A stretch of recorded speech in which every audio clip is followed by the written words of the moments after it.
তারা বলছে একটি বৃহৎ দল এই দেশের গণতন্ত্র নিয়ে ষড়যন্ত্র করছে। আমি তার জবাবে বলতে চাই, এই আপনারা যারা এই কথা বলছেন, আপনার দেশের স্বাধীনতা সার্বভৌমত্ব নিয়ে ষড়যন্ত্র করছে। এই দেশের স্বাধীনতা রাষ্ট্রপতি জিয়া রহমান সাহেবের নেতৃত্বে হয়েছিল।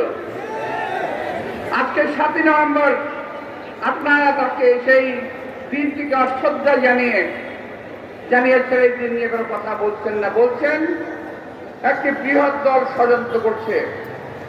বিএনপির ষড়যন্ত্রের কোন ইতিহাস নাই, পেছনের দরজা দিয়ে ক্ষমতায় যাওয়ার কোন ইতিহাস নাই। বরং আপনারা বারবার চেষ্টা করেছেন 1947 সাল থেকে, সেই সময়ের স্বাধীনতা আন্দোলন আপনারা করেন নাই, জনগণের বিরুদ্ধে গিয়েছেন। 71 সালে জনগণের বিরুদ্ধে গিয়েছেন, এখনো জনগণের বিরুদ্ধে যাওয়ার চেষ্টা করছেন। বিএনপি কিছুদিন যাবৎ খুব শান্ত, সভ্য, ভদ্র হিসেবে আমরা বলেছিলাম এই সরকারকে আমরা সহযোগিতা করব। আমরা বরাবর সহযোগিতা করে যাচ্ছি। আপনারা যদি আমাদের এই নম্রতাকে, এই ভদ্রতাকে যে দুর্বলতা ভেবে থাকেন, প্রকাশ স্বর্গে বসবাস করছেন। বিএনপি যদি মাঠে নামে আপনাদেরকে ট্যাবলেট খাওয়ার জন্য খুঁজে পাওয়া যাবে না।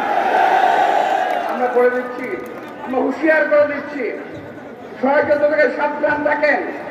সনদ নিয়ে কি হয়েছে এ বিষয়ে আমাদের নেতা মির্জা ফখরুল ইসলাম সাহেব বলবেন।